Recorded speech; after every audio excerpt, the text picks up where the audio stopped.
3, 2, 1. নাটোরের বনপাড়া হাটিকুমরুল মহাসড়ক, যেখানে প্রায় ঘটে প্রাণঘাতী সড়ক দুর্ঘটনা। কিন্তু প্রতিটি মৃত্যুই কি শুধুই সড়ক দুর্ঘটনা, নাকি ঘটনার পেছনে রয়েছে সুপরিকল্পিত হত্যার নীল নকশা? কাউকে পরিকল্পিতভাবে গাড়ি চাপা দিয়ে হত্যা করা হলে সেটি কি দুর্ঘটনা বলা হবে, নাকি হত্যাকাণ্ড? সম্প্রতি কয়েকটি ঘটনার পর এমন প্রশ্নই ঘুরপাক খাচ্ছে জনমনে। নিহতের স্বজনদের দাবি, কিছু মৃত্যু দুর্ঘটনা নয়, এর পিছনের সত্য উদ্ঘাটন হওয়া প্রয়োজন। অভিযোগ, রহস্য, প্রশ্ন আর নানা তথ্য উপাত্তের অনুসন্ধানে থাকছে আমাদের দ্বিতীয় বিশেষ প্রতিবেদন। গত 24শে জুলাই ভোর 4:20 বনপাড়া হাটিকুমরুল মহাসড়কে বড়াই গ্রামের সুতারপাড় এলাকায় টিকটকার তরুণী মেধার ছিন্নভিন্ন মরদেহ উদ্ধার করে বনপাড়া হাইওয়ে থানা পুলিশ। আহত হয় দুর্ঘটনা কবলিত মোটরসাইকেলের দুই যুবক মেহেদী হাসান ও পলক আহমেদ। ঘটনাস্থল থেকে নাম্বারবিহীন মোটরসাইকেলও উদ্ধার করা হয়। এ ঘটনায় মেধার বোন সুমি খাতুনকে বাদী করে সড়ক পরিবহন আইনে মামলা করে হাইওয়ে পুলিশ। তবে নিহতের বাবা ও বোনের দাবি, এটি কোনো সড়ক দুর্ঘটনা নয়, পরিকল্পিত হত্যাকাণ্ড। আমার মেয়ের সাথে এই দুটো ছেলের হয়তো মোবাইলে, একজনের সাথে মোবাইলে হয়তো কোনো সংযোগ হয়েছে বা যেভাবে সম্পর্ক হয়েছে, তো ওরা ওকে নিয়ে যায় ভোর 4:20 কি 4:30 দিকে। আমার মেয়েটা ফাঁকা জায়গায় নিথুর দেহ রাস্তার উপর পড়ে আছে, ছিন্ন ভিন্ন অবস্থা। আর আমি থানায় গিয়ে গাড়ি দেখলাম, আবার ওর সঙ্গে যারা দুইজন ছিল ওরা হাসপাতাল থেকে পালিয়েছে। তাতে আমি এটুকু বলতে পারি, আমার দৃঢ় বিশ্বাস যে আমার মেয়েকে পরিকল্পিতভাবে হত্যা করা হয়েছে। আমি সুষ্ঠু বিচার চাই। যদি অ্যাক্সিডেন্ট হয়, আমার বোন দেখেন ডলে গেছে একবারে গাড়ি। আমার বলতে অনেক কষ্ট হচ্ছে, ও আমার অনেক আদরের, ও এমন ভাবে মারা গেছে, কিন্তু ওদের তেমন কিছুই হয় নাই, গাড়িরও তেমন কিছু হয় নাই। আবার ওর একটা সাইড ব্যাগ আমাকে পুলিশ দিছে। ও যেভাবে ডলে গেছে আমার জানা মতে, সেইভাবে ব্যাগের তো রক্ত থাকার কথা, কিন্তু ব্যাগটা কোনো কিছুই মানে ও ব্যাগে নাই। আবার হচ্ছে ওরা কেন পালাবে? যদি অ্যাক্সিডেন্টই হয় তাহলে ওরা কেন পালাবে? আমার প্রশ্ন এটাই। আমার তো এখানে সন্দেহ হচ্ছে যে ওরা ট্রিটমেন্ট নেওয়ার কারণে ওরা পালাইছে। পরিবারের এমন অভিযোগের ভিত্তিতে অনুসন্ধানে পাওয়া যায় বেশ কিছু আলামত। উঠে আসে গুরুত্বপূর্ণ প্রশ্ন। নিহত টিকটকার তরুণী মেধার হাত, পা ও মাথা মারাত্মকভাবে ছিন্ন বিচ্ছিন্ন হলো কেন? কেনই বা দুর্ঘটনা কবলিত মোটরসাইকেলটি নাম্বারবিহীন? সঙ্গের দুজন কিভাবে মারাত্মক ইনজুরি থেকে রক্ষা পেলেন? সদর হাসপাতালে ভর্তি করা হলে সেখান থেকে কেনই বা তারা পালিয়ে গেলেন? এমন অসংখ্য প্রশ্নের উত্তর মেলেনি এখনো। আমি যখন আসি 8টা বাজে, আমি যখন ওই মানে এমার্জেন্সি পার হয়ে চলে আসি, তখন দেখে একটা ছেলে যাচ্ছে, ওরকম হাতে ক্যানল আছে কিন্তু ব্লাড বের হয়ে যাচ্ছে। ক্যানলার মুখাটা যে সাদা ইয়েটা আছে ওইটা লাগানো নাই। তো এখন আমাকে দেখে বলতেছে, আপা আপা আমার এটা একটু ঠিক করে দেন তো।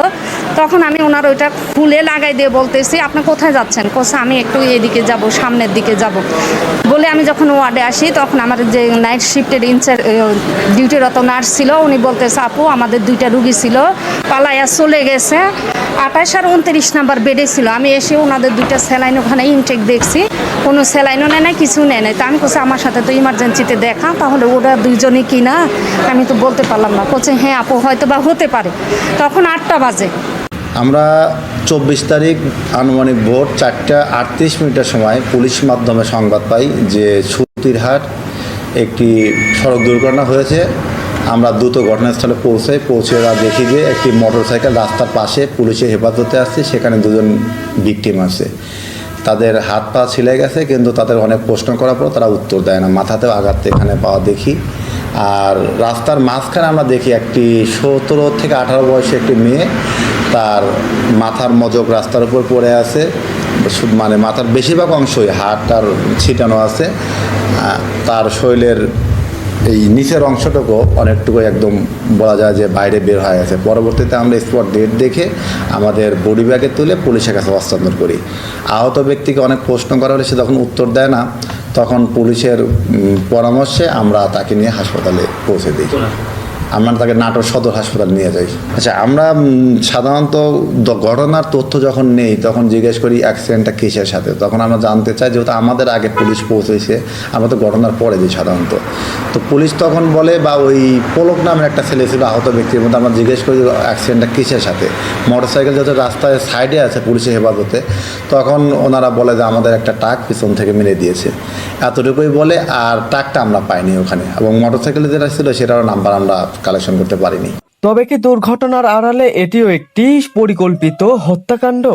বিষয়টি কোন চোখে দেখছে আইন শৃঙ্খলা রক্ষা বাহিনী? আমরা কিন্তু লাস্টারে মানে পিএম করাইছি, মানে পোস্টমর্টম করাইছি, এবং ভিসাটা কনজার্ভ করার জন্য, এবং সেই মেয়েটা ধর্ষিত হয়েছে কিনা এগুলো মতামত চাই আমরা ডাক্তার বরাবর লিখছি। যেহেতু এটা একটা মামলা হয়েছে, ওর বোন বাদী একটা অভিযোগ দিচ্ছে সড়ক পরিবহন আইনে, আমরা মামলাটা করছি। আমাদের আইনি প্রসেস মোকাবিলা করে আমরা তদন্ত করতেছি, তদন্ত সাপেক্ষে পরবর্তী ব্যবস্থা নেওয়া হবে। এটা আমরা করছি বিধি মোতাবেক, আমরা তার পোস্টমর্টম করছি। সে এই ধরনের কোনো সিচুয়েশন হয়েছিল কিনা এটা জানার জন্য আমরা মূলত পোস্টমর্টমটা করছি। টিকটক ও সামাজিক যোগাযোগ মাধ্যমে আফরিন জাহান নামে পরিচিত মেধা পনপাড়ার কালিকাপুর এলাকায় ভাড়া বাসায় থাকতেন। তার সঙ্গে সামাজিক যোগাযোগ মাধ্যমে পরিচয় হয় দুই যুবক মেহেদি হাসান ও পলক। আপাতত সন্দেহের তীর তাদের দিকেই। মেহেদি হাসান ও পলকের খোঁজে তাদের বাড়িতে যায় প্রতিবেদক। প্রথমে পরিচয় অস্বীকার করে কথা বলতে রাজি হয়নি মেহেদির পরিবার।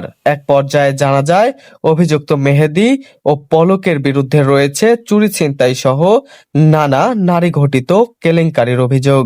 তা যায় না ভাই, জানেন না? আমি জানি না। ও দেখে আজ থেকে 1 মাস আগে মনে করছি যে আমার ছেলে মারা গেছে। ও আচ্ছা আচ্ছা, মানে আপনি আপনার ছেলেকে 1 মাস আগেই ইয়ে করে দিয়েছেন, বুঝতে পারছেন? ওর কোনো খোঁজ খবর নাই না?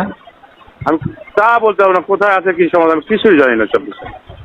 রাজশাহী রেঞ্জের উপমহা পুলিশ পরিদর্শক আশিক সাইদ জানান, তদন্তে যদি দুর্ঘটনার আড়ালে হত্যাকাণ্ডের প্রমাণ পাওয়া যায় তাহলে মামলাটি হত্যাকাণ্ডের মামলায় রূপান্তর করা হবে। একই সঙ্গে তদন্তে কোনো কর্মকর্তার গাফিলতি প্রমাণিত হলে তার বিরুদ্ধেও বিভাগীয় ব্যবস্থা গ্রহণ করা হবে।